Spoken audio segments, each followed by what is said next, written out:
Olá, sardinhada de todas as idades, sejam bem-vindos a mais um vídeo do canal.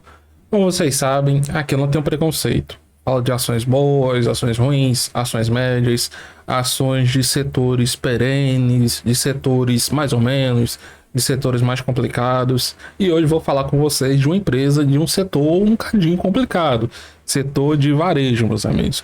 Como sempre falo aqui, se você for pegar qualquer vídeo minimamente honesto, o varejo é um setor bem complicado, bem volátil e muito, vamos dizer assim, desafiador, para dizer minimamente, num cenário de juros altos. Como nós sabemos, nós estamos aqui desde agosto de 2022 com a nossa taxa Selic em 13,75%. Agora, o que não faz sentido de jeito nenhum na minha cabeça é porque em agosto de 2022 a gente tava aqui, ó, com uma inflação acumulada na faixa dos 10% nos últimos 12 meses. E agora nós estamos com a metade da inflação que nós tínhamos na época que os juros atingiram os 13,75%. Nós estamos com a inflação aqui de 4,65% dentro do limite superior da meta do Banco Central. E esses juros não tem sinal nenhum de que vai cair, pelo menos não no curto prazo. E segundo Campos Neto, esse negócio que juros altos prejudicam a economia é besteira. Pelo menos foi o que ele disse aqui, ó. A economia não gira em torno da taxa de juros básica, que é a Selic. Reforça Campos Neto em defesa da taxa de juros. O presidente do Banco Central ressaltou que não é a taxa de juros de um dia, e sim a de 3, 5, 10 anos que move o país. E sua queda demanda credibilidade. Certo, tudo bem. Mas pro cara que ele tá precisando de crédito para mover as suas atividades, para movimentar, né, seus negócios, o mercado ele vai tomar como parâmetro isso aqui, ó. Se a taxa Selic é 13, 14%, né, arredondando, ele vai estar pegando empréstimo aí a 20 e pouco no ano. Se ele conseguir aqui uma parceria com com bancos, né, instituições financeiras, ele ainda consegue um pouquinho mais barato. Mas se não, é daí para cima, meus amigos. E 20% ao ano. Você pagando 20% ao ano de juros em um país que a inflação oficial tá abaixo dos 5%, é um pouquinho minimamente estranho, né? E sem falar que todos os países têm sua dificuldade. Porque o Brasil ele tem que ter justamente a maior taxa real do mundo. O que é a maior taxa real do mundo de juros? É o seguinte: taxa real de juros é o quanto que a taxa de juros passa da inflação oficial. Então vamos dizer que a inflação oficial seja isso aqui, ó. Certo? Não, botar a inflação é coisa ruim, né? Vamos botar de vermelho. Isso aqui é a inflação oficial. Então, se tivermos uma taxa de juros assim, ó, menor que a inflação oficial, é chamado que nós temos uma taxa de juros negativa. É o cenário de boa parte do mundo. Os juros básicos de sua economia estão abaixo da taxa de juros da sua inflação, desculpe. O Brasil não, o Brasil está mais ou menos assim, ó.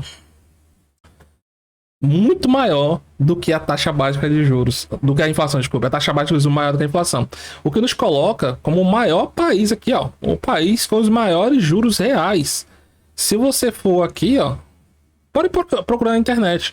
Nós vamos estar na... Opa, você não vai dar para ver nada, né? Nós vamos estar na frente, ó, de países como Brasil, México, quer dizer, Brasil é o líder, né? Nós vamos estar na frente de países como México, Chile, Filipinas, Indonésia, Colômbia. O que esses países têm aqui demais em relação à nossa economia? A África do Sul, por exemplo. O que eles têm de... O que nós temos de complicado que eles não possam ter na economia deles? A taxa de juros da Filipinas, por exemplo, ó, 2,6%.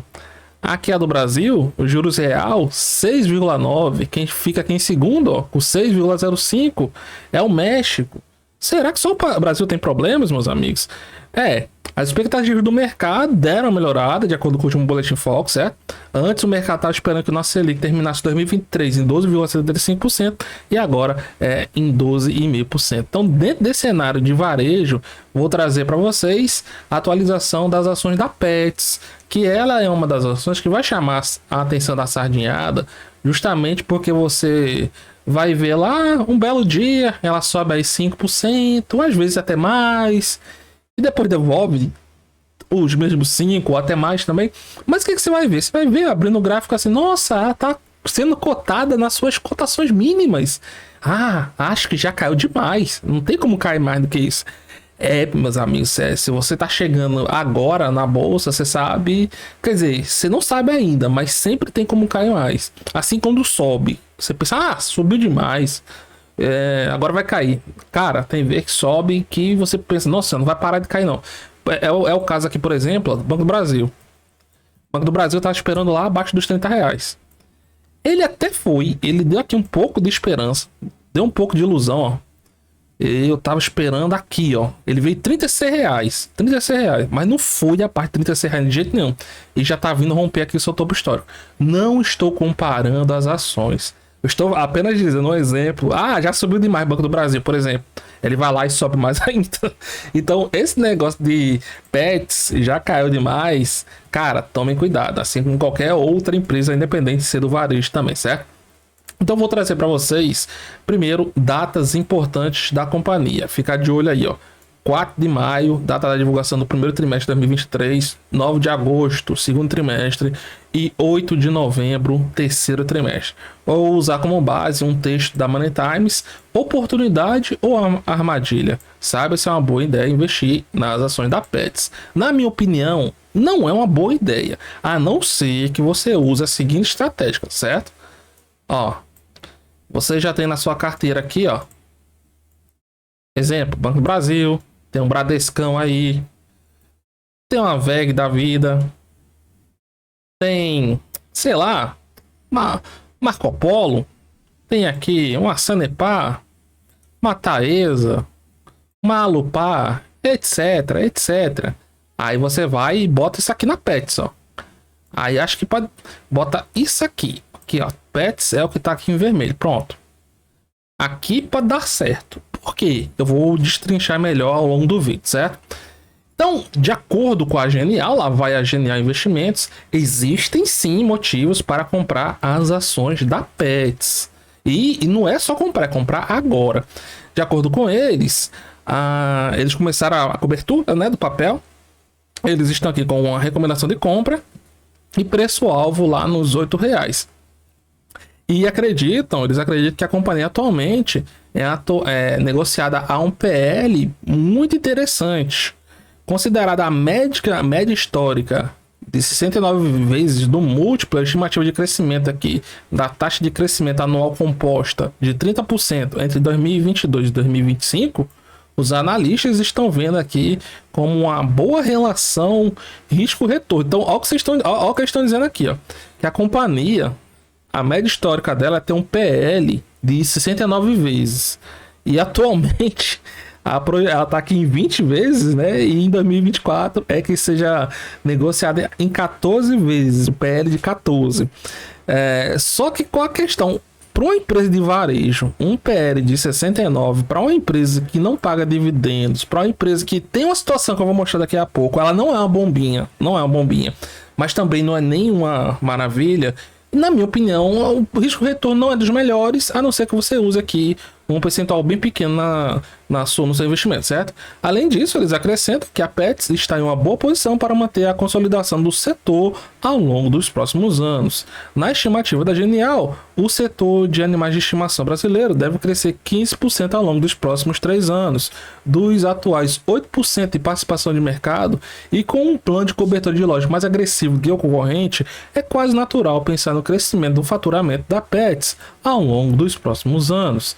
A Genial acredita que com a digitalização das operações e um plano mais agressivo de cobertura dos 3 maiores players brasileiros, a Pets, Cobasi e Petlove, o setor deve experimentar uma reversão de tendência no futuro, com as mega stores e os canais digitais pegando parte da participação das pequenas lojas voltadas aos animais. E aqui, ó, vou olhar com vocês resultados da companhia, certo? Comparativo de 2022, 2021. O último resultado que a companhia divulgou no momento que eu estou gravando foi referente ao ano de 2022. Aí quando pegamos aqui, ó, receita líquidas, crescimento muito bom, tanto no comparativo trimestral quanto no anual, ó. Trimestral subiu 33% e o anual 35%. Excelente, está crescendo. A Petz é uma empresa que é classificada como empresa de crescimento. Então, a empresa de crescimento ela tem que fazer o quê? Crescer receita, crescer resultado operacional, crescer a quantidade de lojas, crescer a sua participação de mercado. Ela está fazendo isso? Sim, com certeza. Ó, EBITDA, que é o resultado operacional, cresceu 5,5% no comparativo trimestral e 7,4% no comparativo anual. O EBITDA da companhia tá lá por volta dos 260 milhões de reais. E o lucro, é uma empresa que dá lucro ou é daquelas que acumula prejuízo em cima de prejuízo? Dá lucro sim, ó. Teve uma queda aqui de 32% no comparativo dos trimestres, mas no quarto trimestre de 2022 deu um lucro de quase 25 milhões. E no comparativo anual, teve uma ligeira alta de 1,5%, dando um lucro de 109 milhões de reais lá no ano de 2022. Você falou, nossa, mas como é que não vale a pena? Cara, a Petz é uma empresa que pode ser uma empresa boa, mas lembre-se, cenário de juros altos, inflação alta, inflação controlada, né? Mas a economia aqui desaquecida, os juros altos ajudam a economia a ficar desaquecida, não são favoráveis a essas empresas. Agora, quando a economia voltar a andar, quando os negócios começarem a ficar bom, aí sim, é outro cenário. Então é aquela empresa que pode ser alguma coisa, mas não é. Toda empresa que pode ser, você tem que olhar com um olhar de atenção, de cuidado, de prudência, certo? Aí quando vamos ver aqui, ó, a quantidade de lojas da companhia, nos últimos trimestres, crescimento muito bom. A empresa no último trimestre aqui, no comparativo anual, crescimento de 30% em relação ao mesmo período de 2021. Então, é isso que ela tem que fazer. Gastar dinheiro investindo em novas lojas. Outra coisa que pega aqui, ó, é esse crescimento, ele é contínuo. No ano de 2023, a empresa está planejando abrir entre 30 a 40 lojas. Então, tudo isso demanda recursos. A empresa tem que gastar recursos para abrir essas novas lojas. A integração, o funcionamento inicial dessas novas lojas tem custos maiores, certo? Em relação à caixa, é uma empresa que queima caixa. Então, no cenário de juros altos, não é uma coisa boa. Ó. No último trimestre, a companhia, ó, ela consumiu 77 milhões de reais, enquanto que em 2021, no quarto trimestre de 2021, ela tinha gerado mais de R$500 milhão. Então vejo que o cenário de juros altos começa a se fazer sentir aqui. Quer dizer, isso aí nós já sabemos, né? Mas nós temos que ver na prática. Em apenas um ano, a companhia consumiu 488 milhões de reais. Isso aqui só em um ano. Enquanto que em 2021, ela tinha gerado quase 230 milhões. Então, é uma empresa que ela está consumindo caixa. Então, quando você vai ver as posições iniciais e as posições finais de caixa da companhia, vai estar diminuindo. Então, o que ela tem que fazer? Emitir dívida. Desde o lançamento de suas ações na bolsa, ela já fez aqui 3 emissões de debêntures. Na última, ela arrecadou 400 milhões de reais e ela deve continuar fazendo isso, já que o cenário de juros altos não torna aqui, não dá muito caminho. E aqui, ó, até que ela não pagou muito caro no outro, ó. Ela pagou aqui, ó, 100% do CDI, então lá os 13,75%, que eu vou arredondar aqui para 14, certo? Para ficar melhor o cálculo, mais 1,5% ao ano, ou seja, aqui uma taxa anual de 15,5, certo? Vamos arredondar.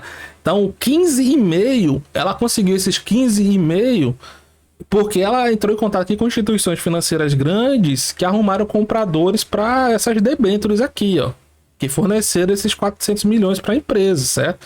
For um investidor pequeno, quer dizer, um empreendedor pequeno, os juros são muito maiores do que isso. Mesmo assim, a empresa no cenário atual, apesar dos juros altos, ela consegue ter um nível de endividamento bem equilibrado. Relação dívida líquida sobre o EBITDA continua negativa, certo? Ou seja, ela tem mais dinheiro em caixa do que ela tem em dívida. A tendência, infelizmente, é nos próximos trimestres isso se reverter. Assim como ela, ó, lá em 2021, no quarto trimestre de 2021, a relação dívida líquida sobre o EBITDA era 2 vezes negativa. Ou seja, ela tinha mais dinheiro de sobra. Aí, ó, consumo de caixa foi aumentando, EBITDA ficando mais arrochado. E aqui a dívida subindo, na verdade, né? O EBITDA não acompanhou. Ficou aqui com uma redução. Mesmo assim, em relação à alavancagem, ela está bem equilibrada, certo? Então, das empresas aí que estão sofrendo desses juros altos, a Pet sim é uma das que tem aqui uma situação menos sofrida, vamos dizer assim.